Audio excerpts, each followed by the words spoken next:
Sakaling maaresto si Senator Bato de la Rosa, may kasama na raw si dating Pangulong Rodrigo Duterte sa dahig. Yan ang biro ni Davao City Mayor Baste Duterte ngayong itinuturing ng pugante at armado ang senador. Aniya sa frontline sa balita si Bril Montalvo ng News 5 Mindanao. Nalungkot ako. At the same time, medyo masaya rin kasi may kasama na yung tatay ko doon, ni Pedro Patilaban. It's a bad joke. It's a bad joke. Yan ang bad joke ni Davao City Mayor Baste Duterte sakaling maaresto na ng International Criminal Court ang kanyang kaalyadong si Senator Bato de la Rosa. Sinabi yan ni Baste kasunod ng mga pambabatikos niya sa gobyerno sa inilunsad na Rage Coalition para sa Mindanao sa Davao City kahapon. Tingnan yung nangyari sa Senate. Nagputukan. Gusto na naman nila kunin si Bato, ipadala doon sa ICC. Si Bato kasi bukod sa itinuturing ng pugante, ayon pa sa NBI, pinaniniwala ang armado at delikado. Ang presumption namin lagi is armado yan. It's one of the major concern kasi nga galing siya sa law enforcement, so he knows how the law enforcement officers behave, kung paano siya itatrack or hahanapin.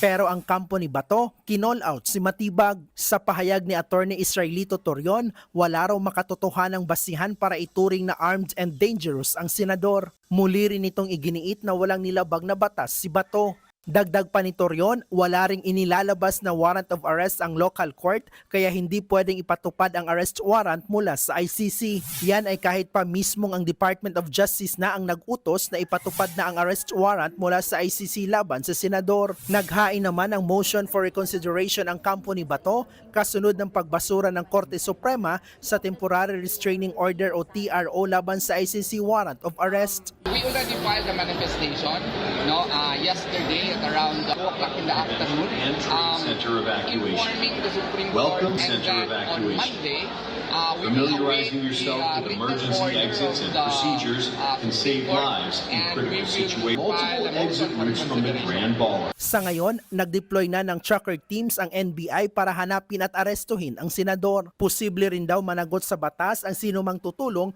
para matakasan ni Bato ang kanyang arrest warrant. It is Senator Padilla himself who confirmed na sa kanya sumakay, nakisakay sa kanya at ibinaba niya sa isang lugar. I think he's a responsible senator, responsible citizen na alam na niya na ngayon na dapat managot sa batas.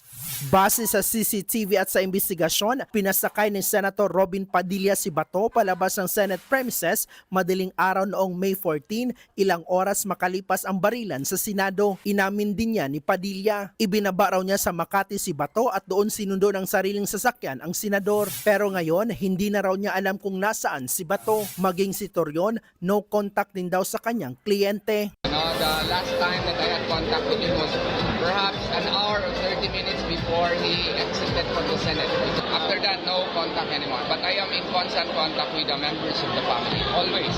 Una nang sinabi ni Bato na hindi siya susuko sa ICC, pero ang NBI, So eventually, the law will catch up with you and the law enforcers will get you kung saan ka man naroroon. nagbabalita mula sa frontline. Bril Montalvo, News 5. Mga kapatid, Jess De Los Santos po ang inyong kasangga sa paghahatid ng balita para sa may alam at may pakialam.